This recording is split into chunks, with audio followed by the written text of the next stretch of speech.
Bismillahirrahmanirrahim. Assalamualaikum warahmatullahi ta'ala wabarakatuh. Waalaikumsalam. Semoga kita semua berada di bawah lindungan Allah Ta'ala, diberi kesihatan yang baik, sihat tubuh badan, dan terus bercakap benar, berkata benar walaupun pahit. Hari ini seperti biasa, panelis tetap kita tak lain dan tak bukan Tuan Haji Hanif Katri yang begitu sibuk minggu ni. Muka kat sana, sat muka dekat sini, dekat situ. Apa Abang Haji? Alhamdulillah, penat memang penat. Tapi nak buat macam mana? Dia ikut musim. Bila benda tu melibatkan isu perundangan, secara tiba-tiba jadi sikit, jadi penat sikit. Tapi Alhamdulillah, masih dapat berada di sini. Minggu ni pun memang Fazli, saya ada bicara penuh di mahkamah. Setiap petang daripada hari Isnin sampailah esok. So penat lebih sikit. Penat lebih sikit InsyaAllah. Okey, baju boria ni ya. Oh betul. Hari ni kita dua-dua baju boria sangat-sangat. Tapi tak apalah, pergi balik pun kita sama bendera. Kulit pun lebih kurang, jadi biar pergilah boria sikit. Bentar-bentar dia cerah sikit, dia kata lebih kurang. Tak apa. Okey, apa yang saya nak mulakan pada hari ini, kenapa tajuk ini diangkat? Pengampunan diraja Najib Razak versus Anwar Ibrahim. Seperti mana anda semua sedia maklum, hari Selasa, beribu Selasa yang kita nantikan untuk Najib saman WSJ tak berlaku.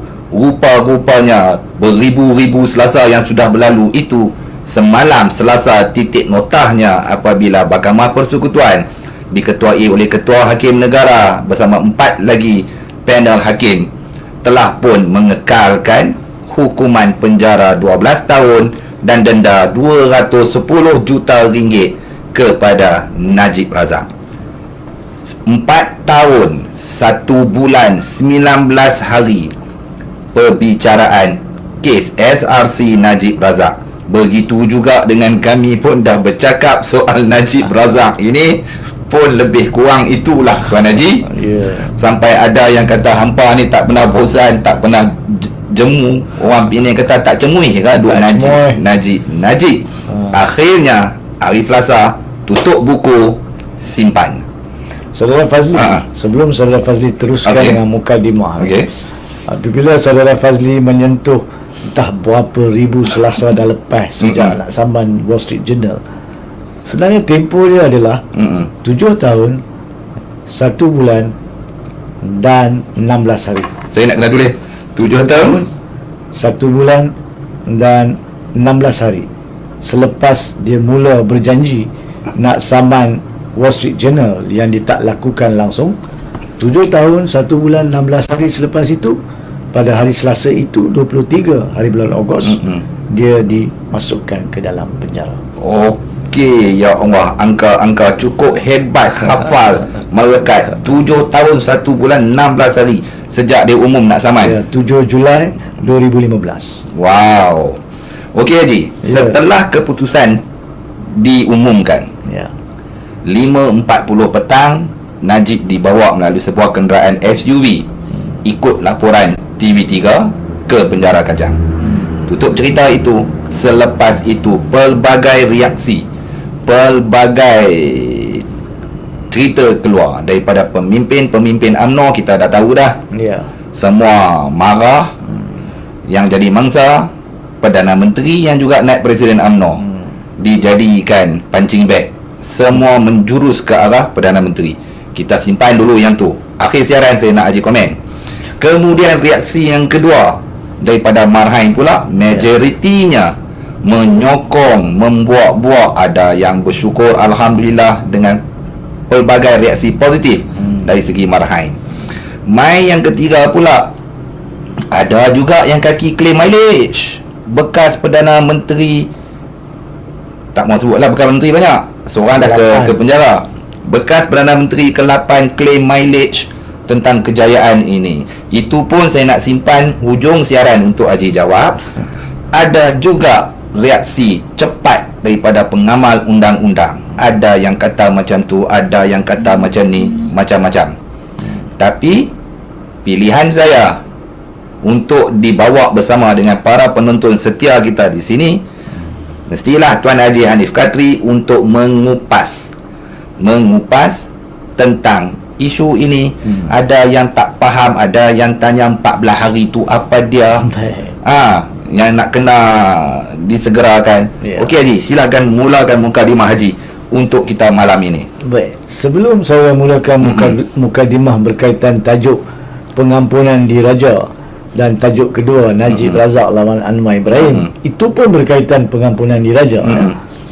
Saya minta izin untuk mula-mula merumuskan hasil daripada keputusan rayuan terakhir SRC.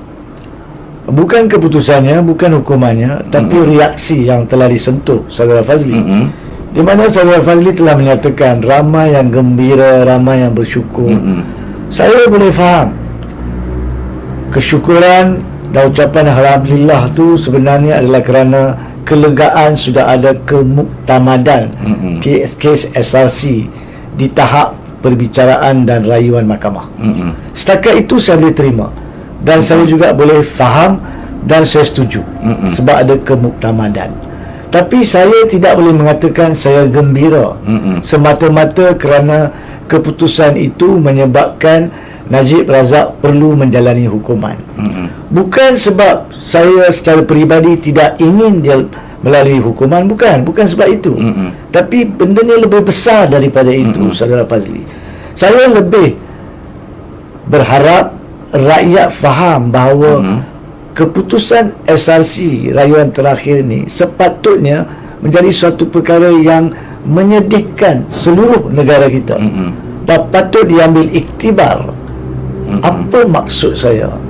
Apabila Mahkamah Persekutuan membuat keputusan mengatakan Najib Razak sememangnya bersalah ke-77 pertuduhan tersebut, maka kita patut sedih kerana negara Malaysia yang kita cintai ini, macam manakah ada ruang dan luang untuk pemimpin paling utama boleh membuat jenayah. Betul, setuju. Macam mana boleh buat jenayah? Itu kita patut sedih dan kita patut iktibar, jangan berlaku lagi.